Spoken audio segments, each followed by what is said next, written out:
Isa na namang matagumpay na aktibidad ng Benguet 2nd Provincial Mobile Force Company o PMFC sa pangunguna ni Police Lieutenant Colonel Zaimery Nicanor A. Balenzarina ang mga wheelchair sa dalawang benepisyaryo sa ilalim ng Gulong ng Swerte Project. Isang programang naglalayong iangat ang buhay ng mga individual na may kapansanan at ito ay isinakatuparan sa Kubabeng Pito Bukod Benguet nito lamang ika-9 ng Disyembre taong kasalukuyan.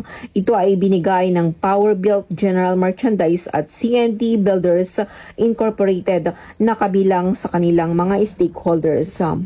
Ipinahayag ng pamilya ng benepisyaryo ang kanilang taus-pusong pasasalamat para sa suporta. Kasunod ng naunang turnover, tumuloy ng team sa Pilay, Poya, Pito Bukod Benguet kung saan isa pang wheelchair ang ibinigay kay Efraim Dagunsay Di Mariano, 28 taong gulang na may Down syndrome. Ang aktibidad ay hindi lamang nagbibigay ng mahalagang kagamitan at suporta sa mga individual na may mga espesyal na pangangailangan o kapansanan, kundi pinapalakas din ang ugnayan sa pagitan ng pulisya at ng komunidad.